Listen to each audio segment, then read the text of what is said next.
dates. And the festival dates were like some of those enormous crowds. And we played, I think most of the big festivals were, 45,000 or over. Some of them were like 70,000. Nos Alive, I think, was in Austria. And then we played 100,000 at Download Festival. And these are like iconic festivals. Like I thought I knew what like a big crowd looked like. But then again, you get out on that and like you get used to what a big crowd looks like. You're not okay with it, but you're used to it.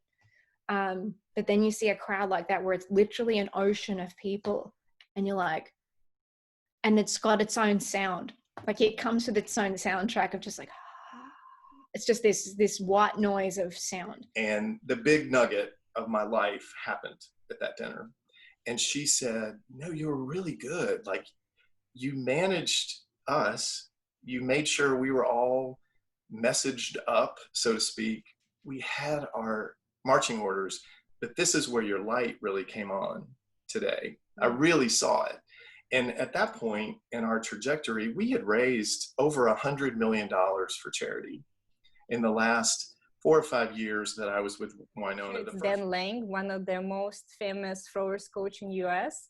He has everybody, all throws, becoming Olympians, world champions, record holders. He's incredible coach. But when I arrived, because of his completely different training style, what I was used to in Lithuania, I did not trust him. Even though he had all these big titles, big names, I thought I knew better. Basically, I was modeling some shoes. Like, I don't know if they were part of his collection and partnership with them, but either way, like when my photos came out with Creative Recreation, it was around the same time that his thing launched. So I was like, I'm cool, But basically, shortly after that, I was working with the agency, and then Mercedes-Benz was actually calling our agency of like, hey, we need a model for this. And at that time, like we had models, like actual models, but they saw my photo. I don't know how, I don't know if it was on the website or what. They saw my photo and they were like, we want her. Has created so many more opportunities, even leading up to me performing at Dolly Parton's 50th anniversary as a member of the Grand Ole Opry. So, and that was the very first song that I played when I got to make my debut at the Grand Ole Opry, and I'm pretty sure you have that picture. Yeah. Wow. Lit up. So tell us a little bit about that experience. Yes. Yeah. Man, I could just cry looking at that picture. So for those that aren't familiar with the Grand Ole Opry, there is no greater stage in country music. In our genre, it is a rite of passage when you get to step into that circle. It's like something changed in me, you guys, as an artist, as a writer, as a musician, as an entertainer, as a human.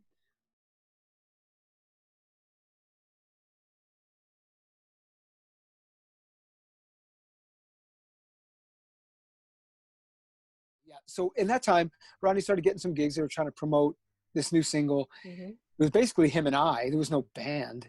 So we were literally going out, him and I and another acoustic guitar player in a car, like promoting this single. So we went from sitting at my kitchen table with nothing like that December. They released it in January to like having a #1 single out of nowhere by July. Completely other side of the universe. And, we worked it. We were out there working it when nobody cared. It's a lot of hard work. Be prepared to, be told no and to be let down. And, you have to know that nothing that anyone else can say to you should change your mind. Like if what they're saying to you is making you change your mind about what you're doing, then your mind is already changed. It wasn't them. It was you already knowing this certain thing. But there's just so much hard work. It wasn't a rapid shoot of success, like shoot up to the top of success that I experienced. Like I was there. I'm still there, 10 years. For 10 years, I was standing on the corner handing out flyers in the rain. I was getting told by people, oh no, like I'm not going to come to a magic show. I can just go on YouTube, I was pushed down like that. Not necessarily intentionally by these people. you know, the biggest thing, and it's the hardest part of improvement, is your improvement comes based off of your limitations. And for so many people, a big limitation is they have a hard time looking in the mirror and saying, I don't do this well. I've got to do something to address it. So, you know, I hit a point in 2010, 2011, when I really first started getting into workouts with NBA guys, where I started looking at my workouts, and I had my staff, and we would have a lot of players going at one time. And I started looking at my workouts, and they started looking too similar. And they started looking like my growth had stagnated. So my planning wasn't as good as it needed to be. The workouts, they were still good, and they were still helping players, but it wasn't to the level that I wanted it to be. And from that point on, I just started telling myself, hey, you got to look at yourself in the mirror every day, and you got to say, yeah, yesterday I was an idiot. Today I got to get smarter. I got to figure out some way to help myself improve today. And if I stay committed to that for a long period of time, good things are going to happen. Every single day that I've worked out Stephen Curry, from day one to when I was just with him a month or two ago, we say the same thing when we walk in the gym every day. We have to walk out of this gym a little bit better than we walked in it. You know, I think the easiest thing to do in private training is to make the kid who just started playing 30% better in a month, right? It's kind of the easiest thing to do. Like, you give them like 2 big focus points. So all they care about is like, man, I'm throwing better than I threw last week. I don't care if you made this up. Alien told the why doesn't matter to me. This is better than it was before. I think the coolest part of this, that wasn't the word I was searching for, obviously, but is making the best guy, like, you know, Coach Payne was talking about 1% better every day. You know, it might be 0.1% better every day, right? So, I mean, what you're looking at here, like this is an example of how we, just like we do with ball handling, when we're using tennis balls, or when we're using 2 basketballs, or if we have them going through certain footwork patterns, or if we're overloading and doing balance work like that. You know, when you look at that first picture where he was using the rower and we had 2 extra bands attached, that's an overload. So we're trying to make it more difficult. So what he would do, just an example of how we overload and contrast. If he went for you know, a minute with the 2 bands attached, we would immediately remove those 2 red bands, and he would go for 30 seconds with no band attached. And what happens is he gets an immediate burst where he feels stronger, more powerful, quicker, because the firing that's happened from brain to body has increased, because that light load that we added on top of what would be the normal load has caused that firing to speed up. So when he takes that off, he's going to feel stronger, faster, and he's going to get an immediate burst of immediate benefit. Be humble as well, because don't ever expect that big things are going to come, because then you're probably just going to be disappointed. I never expected big things. I was always humble, but I always kept pushing and persevering.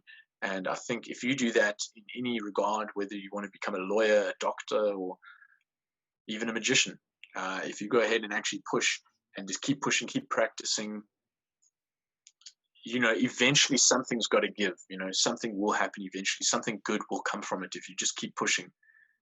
Yeah, I mean, I think you can be both. It can be the both and. You can be humble, and you can still own your greatness. It doesn't have to be like I think we have a lot of times in our society we have this notion of like narcissism as people who own greatness, and narcissism is a much more complex psychological phenomenon than that. That's not how it develops. Like, and you're not going to become narcissistic by thinking you're great at certain things.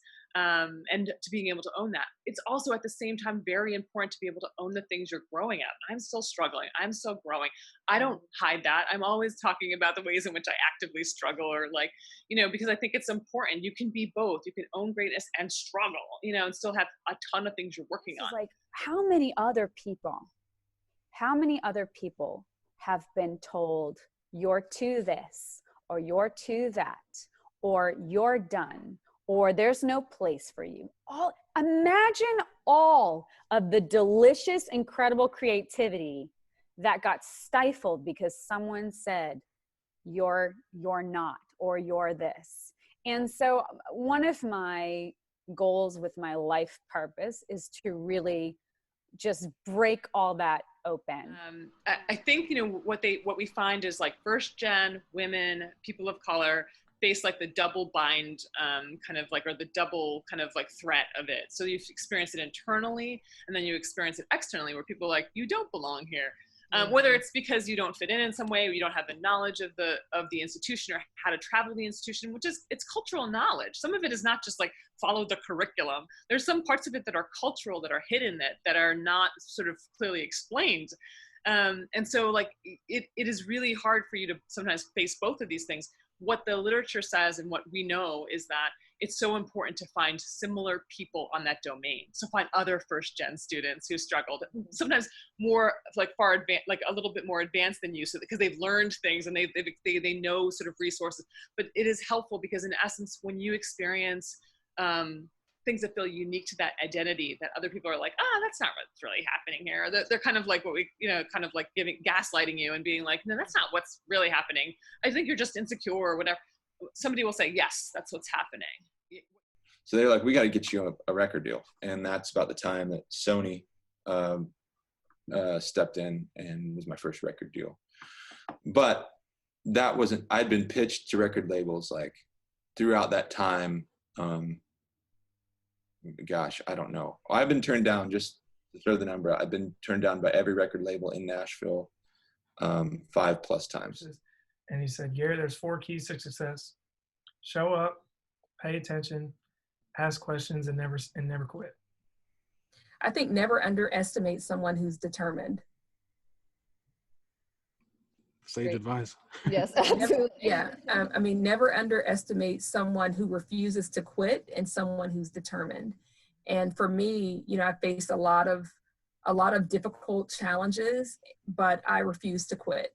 I may be down today, but tomorrow morning I'm waking up with a fight. And even if that fight is a meager fight, with like one fist, I'm still going to do something that's going to get me closer than where I am today.